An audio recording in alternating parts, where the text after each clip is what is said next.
हाँ? सबर करो।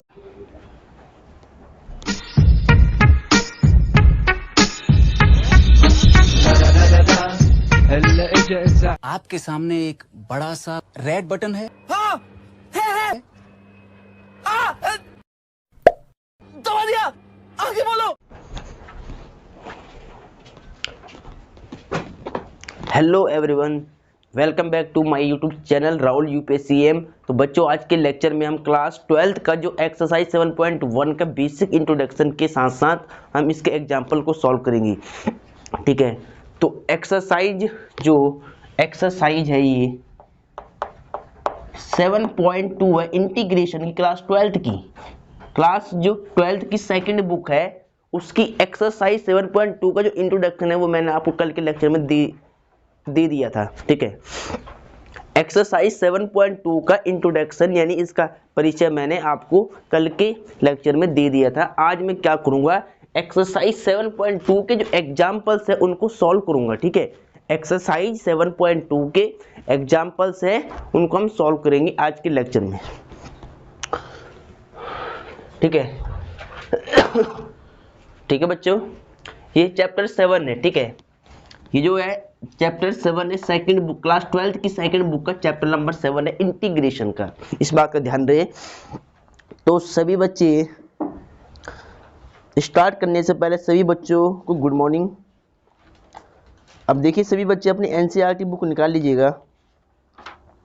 एनसीईआरटी बुक निकालने के बाद देखिए हमारा जो मेथड चल रहा था ना, इंटीग्रेशन बाय सब्स्टिट्यूशन मेथड, प्रतिस्थापन द्वारा समाकलन, एक्सरसाइज 7.2 है ना, उसके बेसिक कंसेप्ट में मैंने आपको क्या समझाया था कि इंटीग्रेशन बाय सब्स्टिट्यूशन मेथड, प्रतिस्थापन द्वारा समाकलन का जो मेथड है यूज करने का, जिससे अब हम समाकलन निकालेंगे, प्रतिस्थापन द्वारा निकालेंगे, सब्स्टिट्यूशन मेथड से हम इंटीग्रेशन को फाइंड करेंगे। ठीक है, और अब देखिए बच्चों, इसका मैंने आपको एग्जाम्पल नंबर कल कहाँ तक समझाया था, मैंने एग्जाम्पल नंबर 5 का फर्स्ट और सेकंड पार्ट हो चुका था। अब थर्ड और 4 आज होगा और उसके बाद एग्जाम्पल 6 होगा।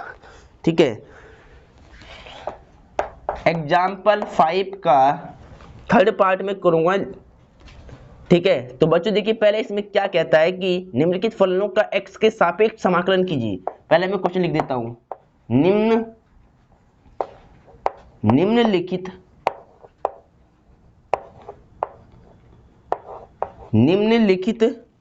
फलनों के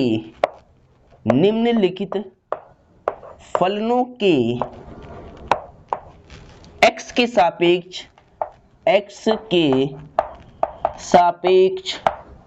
समाकलन कीजिए। इंटीग्रेशन फाइंड करना है, समाकलन कीजिए। ठीक है, इसको नीचे लिख देता हूं मैं, कीजिए।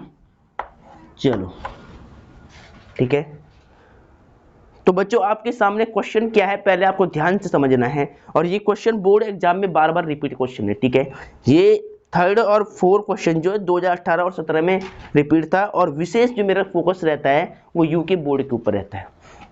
उत्तराखंड का जो बोर्ड है उसके ऊपर मेरा फोकस रहता है, इस बात का ध्यान रहे। उत्तराखंड बोर्ड के ऊपर मेरा फोकस है, इस बात का मूल रूप से ध्यान रहे। तो उत्तराखंड बोर्ड वाले जो बच्चे हैं वो इस लेक्चर को अवश्य देखें। ठीक है, उनके लिए ये जो लेक्चर है महत्वपूर्ण होने वाला है बहुत ज़्यादा। ठीक है,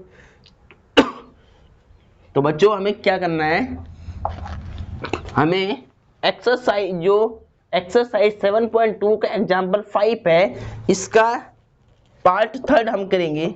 फर्स्ट और सेकंड मैंने भेज दिया था आपको। ठीक है, कर लिया था मैंने ये सॉल्व पिछले वाले लेक्चर में। आज हम क्या करेंगे, आज हम ये वाला क्वेश्चन सॉल्व करेंगे। 10 की power 4 root x sec square root x upon में रूट एक्स। ठीक है,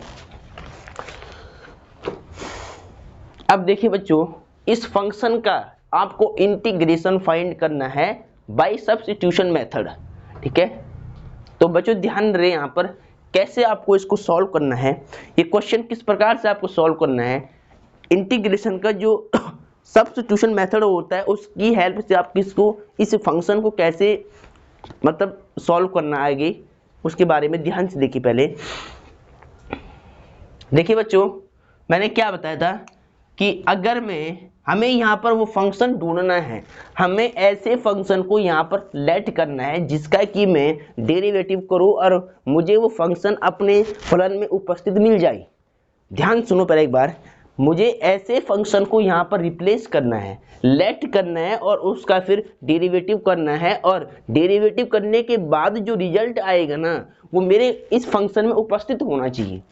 अगर वो इस फंक्शन में उपस्थित हो गया ना तो मैं उसको रिप्लेस कर दूंगा और फिर मेरा जो इंटीग्रेशन का क्वेश्चन है ना ये बिल्कुल इजीली से सॉल्व हो जाएगा। तो आपको कुल मिलाकर यहाँ पर वो फंक्शन ढूंढना है कि जिसका कि मैं डेरिवेटिव करूँ, फिर मुझे जो मतलब फंक्शन मिलेगा मतलब ऐसा फंक्शन ढूंढो कि जिसका कि मैं अवकलन करूँ और फिर मुझे वो जो फंक्शन है अवकलन करने के बाद वो यहाँ पर मिल जाए, सवाल के अंदर कहीं ना कहीं दिख जाए। अगर वो मुझे वहाँ पर दिख जाएगा ना तो मैं उसको रिप्लेस कर सकता हूँ किसी अदर वेरिएबल में। ठीक है, तो कंसेप्ट पे आपको फोकस करना है। सबसे पहले आपको ऐसा फंक्शन को यहाँ पर लेट करना है जो कि आपको यहाँ पर मिल जाए, लास्ट में डेरिवेटिव करने के बाद वो यहाँ पर मिलना चाहिए। ठीक है, देखिए बच्चों, 2-4 क्वेश्चन करने के बाद आपको बात समझ में आ जाएगी कि हमें कहाँ पर किसको लेट करना है, किस फंक्शन को हमें मान के चलना है। ठीक है, तो देखिए बच्चों, निम्नलिखित फलनों के x के सापेक्ष समाकलन कीजिए। इस फंक्शन का मुझे x के सापेक्ष समाकलन करना है। ठीक है, तो देखिए बच्चों, सबसे पहला काम क्या रहेगा, आपको इस फंक्शन को i लेट करना है, i। ठीक है, मैंने इसको i मान ली, i फॉर इंटीग्रेशन। इसके बाद आपको 10 की पावर 4x रूट x और sec स्क्वायर x अपॉन में रूट x, इतना लिखने के बाद यहाँ पर आपको dx लगाना है, dx इंटीग्रेशन का सिंबल और dx आपको लास्ट में लगाना है। अब dx क्यों लगाए सर? देखिए x इसलिए लगाया है क्योंकि x के सापेक्ष हमें समाकलन पूछ रहा है, x के सापेक्ष, तो जो सिंबल लगेगा ना वो यहाँ पर dx आएगा। अगर ये बोलता कि y के सापेक्ष समाकलन करो तो यहाँ पर हम dy लगाते, अगर ये बोलता z के सापेक्ष समाकलन करो तो हम यहाँ पे dz लगाते। इस बात का ध्यान दें। अब देखिए बच्चों, इतना करने के बाद आपको पहले वो फंक्शन यहाँ पर ढूंढना है कि जिसका कि मैं डेरिवेटिव करूँ और जो मुझे आंसर मिले वो मुझे अपने फंक्शन में उपस्थित कहीं मिल जाए। डेरिवेटिव का जो आंसर है ना वो यहाँ फंक्शन में उपस्थित होना चाहिए कहीं ना कहीं। ऐसे फंक्शन को आपको लेट करना है। देखिए बच्चों, अगर मैं 10 रूट x को लेट करता हूँ, देखिए लेट माना, हिंदी माध्यम वाले बच्चे लिखेंगे माना, यदि मैं 10 रूट x, केवल 10 रूट x, ठीक है, 10 रूट x को मैं यहाँ पर लेट करता हूँ t। ठीक है, अदर वेरिएबल मैंने इस फंक्शन को t मान लिया। अब यहाँ पर देखिए, इतना करने के बाद बहुत बच्चों को यहाँ दिक्कत आती है। अब दिक्कत क्या आती है, वो सोचते हैं कि अब यहाँ पर अवकलन तो करें। देखिए एक बात ध्यान रखना है, जिस फंक्शन को आप मानते हैं ना उसका अवकलन करना पड़ेगा। यहाँ पर अवकलन क्या करना पड़ेगा, इंटीग्रेशन नहीं करना पड़ेगा, इसमें करना पड़ेगा डेरिवेटिव, अवकलन, डिफरेंशिएशन। ठीक है, ध्यान दें।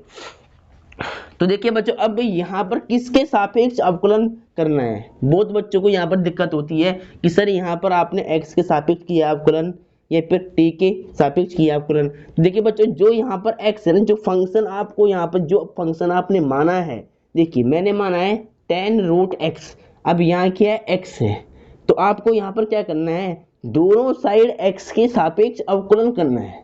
किसका करना है, जो फंक्शन यहाँ पर देखिए इस फंक्शन के साथ में, फर्स्ट वाले फंक्शन के साथ में x है, तो अब आपको क्या करना है, इस पूरे का x के सापेक्ष डिफरेंशिएशन करना है, अवकलन करना है। ठीक है, चलो ठीक है बच्चों, बात समझ में आ रही है। जो फंक्शन आपने लेट करा ना उसके साथ में जो एक्स वेरिएबल में है तो एक्स के सापेक्ष आपको अवकलन करना। बहुत से बच्चों को यहाँ पर समझ में नहीं आता है कि सर आपने एक्स के सापेक्ष किया है या फिर टी के सापेक्ष किया है अवकलन, ठीक है।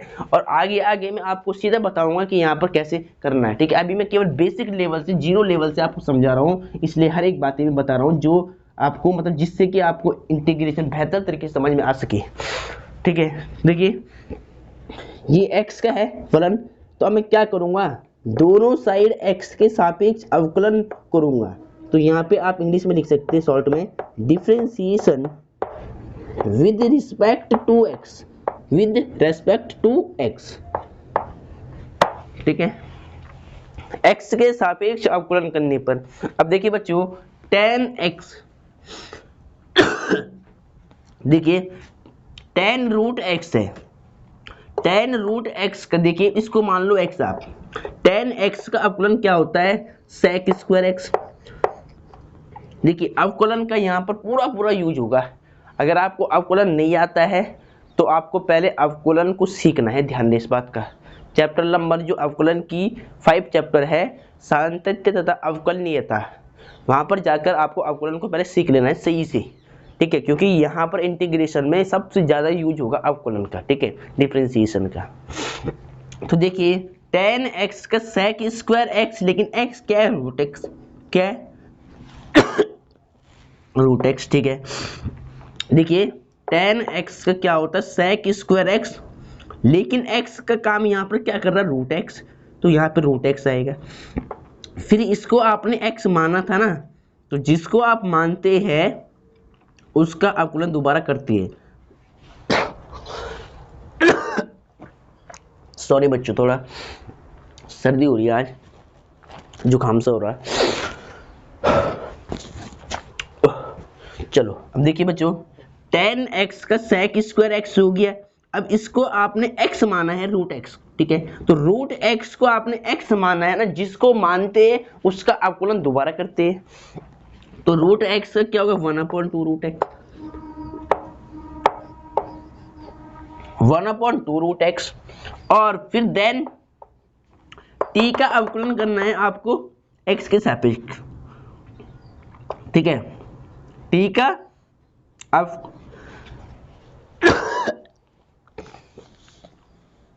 सॉरी बच्चों, थोड़ा आज ना गले में थोड़ी दिक्कत सी हो रही है इसीलिए, लेकिन मैं फिर भी वीडियो बना रहा हूँ। गले में आज थोड़ी ज़्यादा दिक्कत है।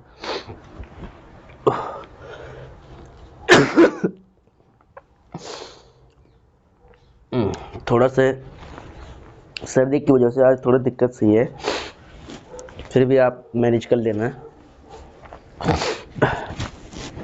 देखिए tan x का sec स्क्वायर रूट x होगा, जिसको आपने x माना है उसका दोबारा करना पड़ेगा, x रूट x का 1/2 रूट x हो गया। अब t का करना है,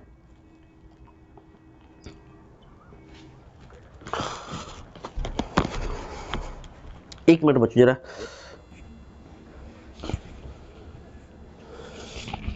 हेलो बच्चों थोड़ा सा मेरी तबीयत ख़राब होने की वजह से मुझे थोड़ा उल्टी आने वाली थी, इसके लिए थोड़ा सा, क्योंकि आज थोड़ी तबीयत ढीली हो रही है, इसके लिए बच्चों क्षमा कीजिएगा, ठीक है। थोड़ा सा तबीयत ख़राब होने की वजह से ना थोड़ा उल्टी जैसा आ रहा था, तो इसीलिए मैं थोड़ा सा बाहर चला गया था अभी, ठीक है। आपको लग रहा है कि यार थोड़ी तबीयत मेरी ना सही नहीं चल रही है, ठीक है। तो अब देखिए बच्चों हम आगे स्टार्ट करते हैं, तो क्षमा कीजिएगा। देखिए tan रूट x का t है, इस फंक्शन को हमने t के सापेक्ष मान लिया। अब देखिए हमने क्या करना है, इस फंक्शन को x के सापेक्ष अवकलन करा है, sec x। देखिए tan x का क्या होता है, sec स्क्वायर x, जिसको आपने x माना है उसका अवकलन दोबारा करते हैं। अब t का करना है अवकलन किसके सापेक्ष, x के सापेक्ष। तो t का अवकलन x के सापेक्ष क्या होगा, dt अपॉन dx। अब देखिए यहाँ पर क्रॉस मल्टीप्लाई।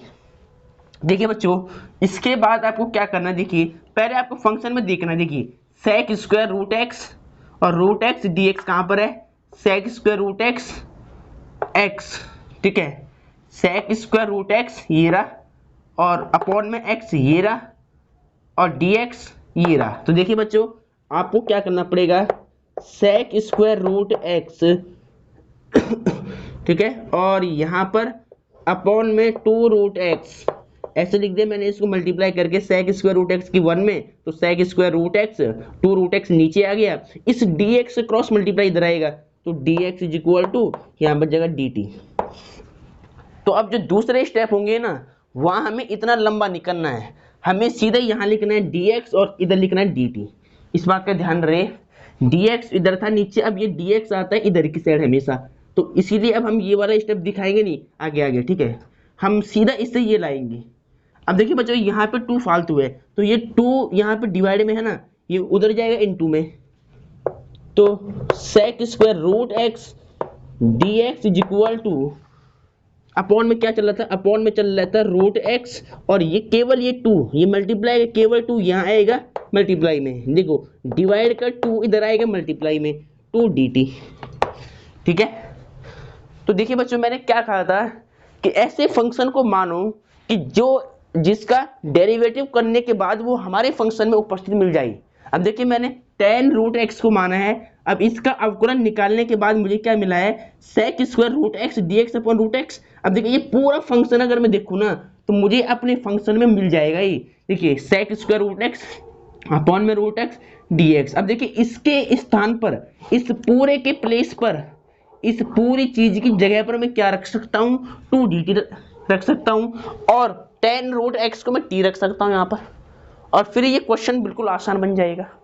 देखिए कैसे, i इज इक्वल टू, देखिए इसको पहले थोड़ा सही से लिख लो, देखिए इसको मैं कैसे लिख सकता हूँ, 10 की पावर 4 रूट एक्स, देखिए ऐसे लिख रहा हूँ मैं इसको, 10 रूट एक्स की पावर 4 बार, और sec square x, sec square root x upon में रूट एक्स को अलग कर दिया मैंने मल्टीप्लाई में, और dx लिख दिया, इस तरह लिख दिया मैंने, इसको सुधार के लिख दिया, सीक्वेंस में लिख दिया, मतलब मैंने इसको ऐसे, ठीक है।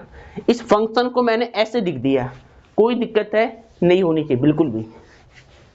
देखिए i is equal to 10x, 10 root x को मैंने t पुट किया है, लेट किया है t, तो यहाँ पर मैं क्या रखूंगा t, ऊपर क्या चल रही पावर 4, t की पावर 4। अब देखिए बच्चों sec square root x upon में रूट एक्स dx किसके इक्वल है, sec square root x dx upon root x किसके इक्वल है, 2 dt के इक्वल है। तो इस पूरे की वैल्यू, यानी इस पूरे की वैल्यू में क्या रख दूंगा, यहाँ से ये रख दूंगा 2 dt, तो क्या रख दिया मैंने 2 dt, ठीक है। अब देखिए बच्चों 2 तो यहाँ पे कांस्टेंट है, तो ठीक है 2 तो यहाँ पर क्या है, कांस्टेंट है, बाहर आएगा, और यहाँ पे क्या बचेगा, t की पावर 4 इंटू में dt। अब देखिए क्वेश्चन कितना आसान बन गया है ना, t की पावर 4 का आपको इंटीग्रेशन निकालना है, t की पावर 4 का इंटीग्रेशन आपको पता है कैसे निकालते हैं, पावर इंक्रीज हो जाती है, t की पावर 5 अपॉन 5 प्लस में c।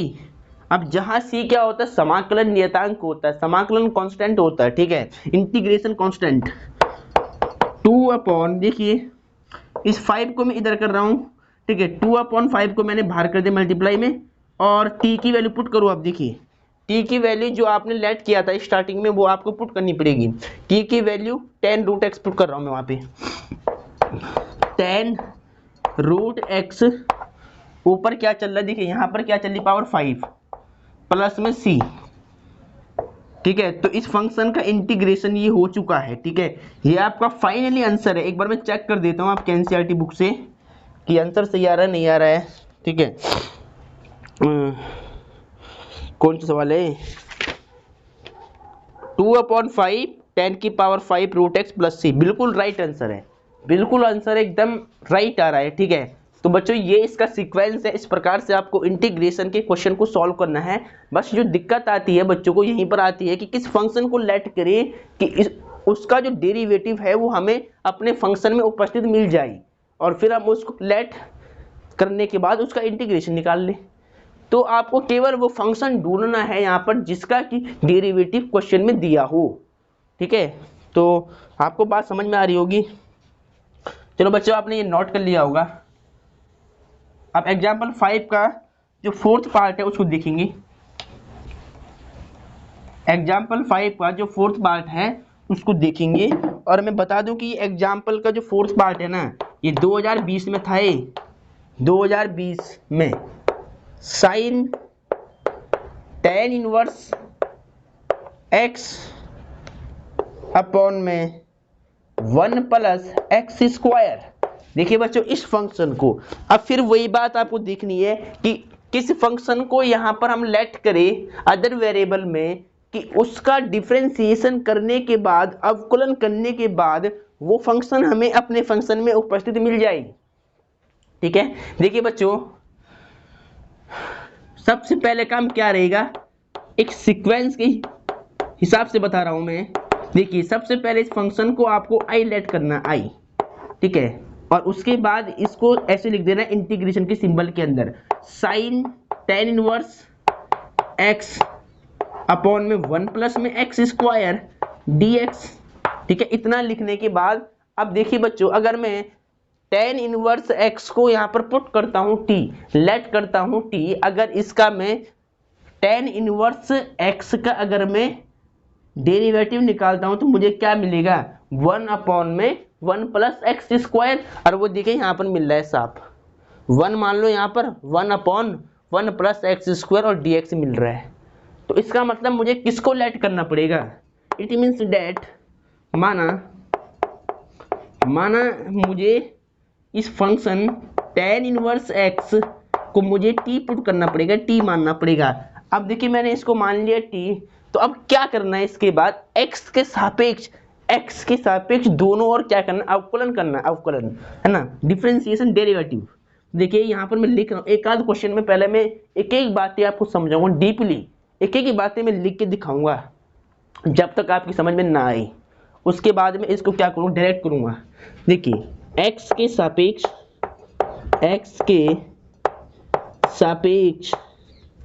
अवकलन करने पर, x के सापेक्ष अवकलन करने पर जिसको मानते हैं उसका अवकलन करते हैं। देखिए tan इनवर्स x का अवकलन क्या होगा, x के सापेक्ष 1 अपॉन 1 प्लस एक्स स्क्वायर।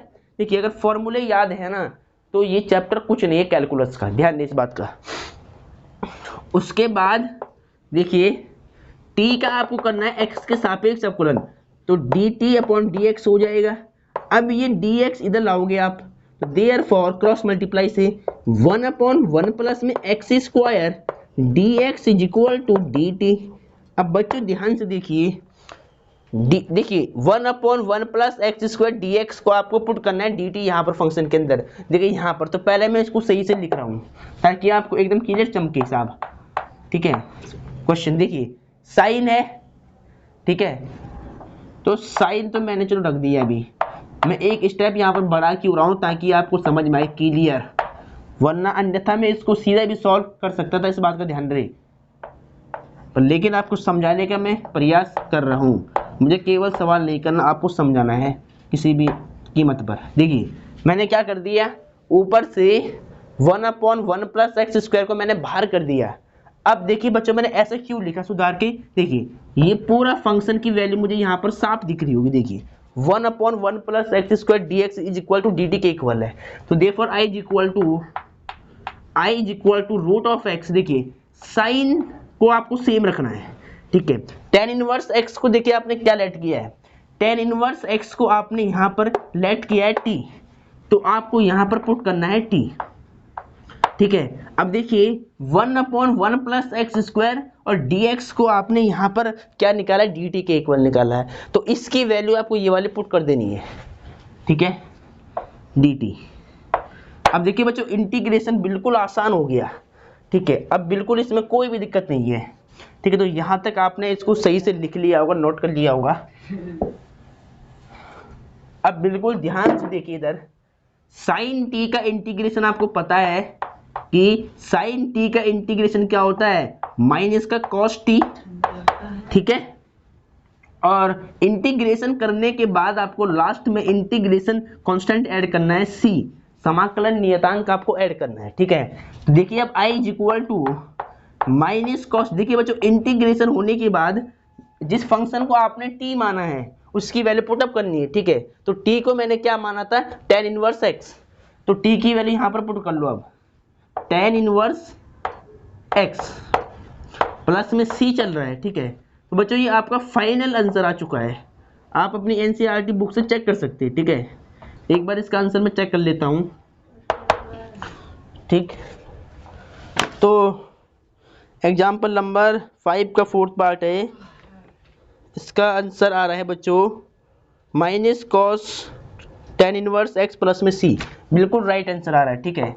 तो इस तरह के आपको बिल्कुल सारे क्वेश्चन सॉल्व करने हैं, ठीक है। तो अब देखिए बच्चों ये एग्जाम्पल सॉल्व हो चुका है। एग्जाम्पल नंबर 5 का 3rd और 4th पार्ट सॉल्व हो चुका है। अब हम करेंगे एग्जाम्पल नंबर 6 को, ठीक है। तो बिल्कुल आपको इसको सही से नोट करना है। ये सारे इंपॉर्टेंट क्वेश्चन है, बोर्ड में रिपीट है, कई बार रिपीट क्वेश्चन है, ठीक है। उत्तराखंड बोर्ड में ये जो क्वेश्चन है ना, यूके बोर्ड के अंदर बहुत बार रिपीट है, इस बात का ध्यान रहे।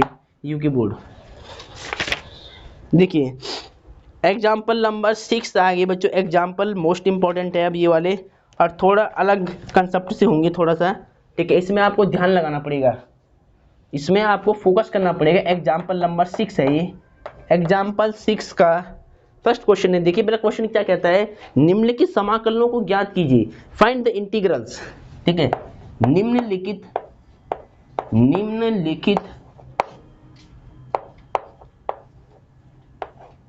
निम्नलिखित समाकलनों को ज्ञात कीजिए, निम्नलिखित समाकलनों को ज्ञात कीजिए, निम्नलिखित समाकलनों को ज्ञात कीजिए, find the integrals following integrals, ठीक है। देखिए जो फर्स्ट वाला क्वेश्चन है बच्चों वो इंपॉर्टेंट क्वेश्चन है और अच्छा क्वेश्चन है, ठीक है। क्वेश्चन इसने और भी दिए होंगे क्वेश्चन, अच्छा और क्वेश्चन नहीं दिए, एग्जाम्पल केवल इसने सिर्फ 5 दिया है और 6 दिया है, ठीक है। बाकी क्वेश्चन इसने नहीं दिए। इसके बाद जस्ट आपका एग्जाम्पल कौन सा है, एग्जाम्पल नंबर 6 है, ठीक है। देखिए बच्चों निम्नलिखित समाकलनों को ज्ञात करना है। फर्स्ट क्वेश्चन क्या है, sine cube x cos square x और dx। देखिए क्वेश्चन थोड़ा सा अलग हो गया, क्वेश्चन ट्रिकी आ गया थोड़ा सा, इस पर आपको फोकस करना। देखिए अब इस क्वेश्चन के साथ इसने इंटीग्रेशन का सिंबल लगाकर दिया है और इसका जो सापेक्ष dx भी लगा के दिया है कि किसके सापेक्ष अवकलन करना है, ठीक है। वो सब उसने लिख दिया यहाँ पर। देखिए बच्चों सबसे पहला काम हमारा क्या होगा कि इसको i के इक्वल मानना। i का मतलब क्या होता है, इंटीग्रेशन होता है। Sine cube x cos square x। अब देखिए दो फंक्शन मल्टीप्लाई में आ चुके हैं ना, तो अब आपको इसको कैसे सॉल्व करना है, कैसे इसका सॉल्यूशन निकालना है, सबसे पहले ध्यान से इधर देखिएगा। देखिए बच्चों देखिए साइन क्यूब x को अगर मैं ब्रेक करके क्या लिख सकता हूँ, इसको मैं लिख सकता हूँ साइन स्क्वायर x इंटू में sine x। Power base same होने पर पावर्स ऐड हो जाएगी, ठीक है। साइन का साइन 2 और 1 यहाँ पर 1 होगी पावर साइन x, तो पावर 3 बन जाएगी। तो ये साइन क्यूब x की पावर को मैंने ब्रेक करके क्या लिख दिया, साइन स्क्वायर x इंटू में साइन x, ठीक है। और साथ में क्या चल रहा है, कॉस स्क्वायर x dx। आप देखिए बच्चों अगर आपने त्रिकोणमिति अगर आपने थोड़ा सा भी सीखी होगी हाई स्कूल में, तो आपको ध्यान होगा कि कैसे अब हम यहाँ पर अप्लाई करेंगे। देखिए साइन स्क्वायर एक्स का फॉर्मूला आपको पता है 1 माइनस में कॉस स्क्वायर एक्स, ठीक है। 1 माइनस में कॉस स्क्वायर एक्स। अब देखिए बच्चों यहाँ पे मैं पहले क्या लिखता हूँ, कॉस स्क्वायर एक्स और फिर लिखता हूँ मैं साइन एक्स। कोई दिक्कत है, बिल्कुल दिक्कत नहीं होनी चाहिए आपको, ठीक है। अब देखिए बच्चों ऐसे फंक्शन को आपको यहाँ पर लेट करना है कि उसका जो डेरिवेटिव है वो आपके फंक्शन में उपस्थित हो कहीं ना कहीं।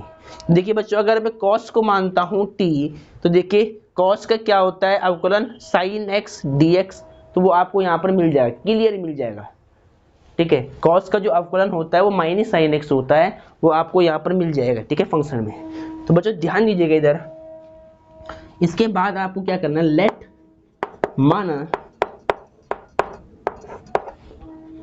cos x को मान रहा हूं मैं t, cos x केवल cos x को मान रहा हूं मैं t। देखिए अब आपने क्या मानना, cos x को t माना। अब आपको यहाँ पर क्या करना है, दोनों और x के सापेक्ष अवकलन करना है। तो मैं शॉर्ट में लिख रहा हूँ डिफरेंशिएशन, हिंदी में क्या लिखेंगे, x के सापेक्ष अवकलन करने पर differentiation with respect to x। ठीक है, cos x का क्या होगा, डिफरेंशिएशन माइनस में sin x। डिफरेंशिएशन की फॉर्मूला आपको याद होनी चाहिए, ध्यान दें इस बात का। और t का x के सापेक्ष अवकलन dt अपॉन में dx हो जाएगा। अब dx की मल्टीप्लाई इधर कर लो क्रॉस मल्टीप्लाई से। ठीक है, अब इसको मैं ऊपर करता हूँ, देखिए माइनस में sin x इधर आएगा dx is equal to dt। ठीक है, अब बच्चों यहाँ पर ध्यान दीजिएगा, देखिए यहाँ पर ध्यान दीजिएगा, sin x dx की वैल्यू क्या निकाल दी मैंने, dt निकाल दी। ठीक है, माइनस का sin x dx की वैल्यू क्या है, dt है। तो यहाँ से मैं ऐसे भी लिख सकता हूँ, इसको देखिए ध्यान से, कि sin x dx is equal to minus का dt, ये माइनस का 1 मान लो, ये माइनस का 1 इंटू का इधर भाग में आएगा, तो यहाँ पर ये माइनस बन जाएगा फंक्शन ये। ठीक है, तो dt क्या बन जाएगा, माइनस का dt बन जाएगा। ठीक है, ऐसे। अब देखिए बच्चों, अब जो क्वेश्चन आपने जहां से छोड़ा था वहां से करो start. i is equal to, देखिए ध्यान से, 1 आपको सेम रखना है। ठीक है, cos x को आपने क्या पुट करा है, t, तो यहाँ पर t पुट कर लो। cos x को आपने t माना, ऊपर क्या चल रहा है, स्क्वायर, तो ऊपर आएगा स्क्वायर। और इन टू में देखिए cos स्क्वायर x को आपने क्या माना है, t, तो यहाँ t और ऊपर स्क्वायर था तो स्क्वायर। cos x को आपने t माना है, ऊपर स्क्वायर है तो ऊपर स्क्वायर आएगा। ठीक है, चलो। और sin x dx की वैल्यू आपने क्या निकाला है, माइनस का dt। क्या निकाला है, माइनस का dt। ठीक है, sin x dx की वैल्यू आपने क्या निकाली है, माइनस का dt। अब देखिए ध्यान से, देखिए बच्चों, इसका इंटू आपको अंदर करना है। ठीक है, टी स्क्वायर का मल्टीप्लाई अंदर करना है, तो क्या बन जाएगा, टी स्क्वायर माइनस टी की पावर 4, पावर का क्या होगा, पावर से मल्टीप्लाई, टी की पावर 4, बेस सेम होने पर घातें जुड़ जाती है। ठीक है, इतना होने के बाद यहाँ चल रहा है, देखिए ये माइनस का dt है, इसको आप बाहर निकालो, माइनस को, माइनस मैंने बाहर कर लिया फाइनली। ठीक है, इधर ये जो माइनस का dt है ना, इसका माइनस मैंने क्या कर दिया, बाहर कर दिया, माइनस ही कर दिया बाहर। ठीक है, और यहाँ रह गया dt। अब आपका इस फंक्शन का इंटीग्रेशन करना है। ठीक है, आपको इस फंक्शन का इंटीग्रेशन करना है, तो मेरे पास जगह का शॉर्टेज है, मैं इसको यहाँ पे रब कर रहा हूँ थोड़ा। ठीक है, यहाँ तक आपने नोट कर लिया होगा इसको, तो उम्मीद है कि आपने यहाँ तक इसको नोट कर लिया होगा। चलो, अब देखिए बच्चों, आपको यहाँ पर इंटीग्रेशन को सेपरेट करना है, इंटीग्रेशन को आपको यहाँ पर सेपरेट करना है। देखिए सबसे पहले टी स्क्वायर का इंटीग्रेशन करना है। आप देखिए माइनस मैंने कर दिया बाहर, दोनों का ये माइनस बाहर कर दिया। ठीक है, चलो अब टी स्क्वायर का इंटीग्रेशन आपको करना है, टी स्क्वायर डी टी, फिर ये माइनस इधर हो गया, या तो एक काम करो ना, आप सीधा क्या कर लो, minus integration t square d t, और ये माइनस प्लस हो जाएगा, और इंटीग्रेशन टी की पावर 4 डी टी, ऐसे कर लो, सीधा सेपरेट कर लो, माइनस का भी इंटू कर लो सीधा। ठीक है, अब देखिए बच्चों, माइनस टी स्क्वायर का इंटीग्रेशन आपको मालूम है कि जो इंटीग्रेशन होता है वो क्या करता है, पावर को इंक्रीज करता है, तो टी की पावर 3/3 हो जाएगा इंटीग्रेशन टी स्क्वायर का, और फिर प्लस टी की पावर 4 का टी की पावर 5/5 प्लस में सी कांस्टेंट हो जाएगा।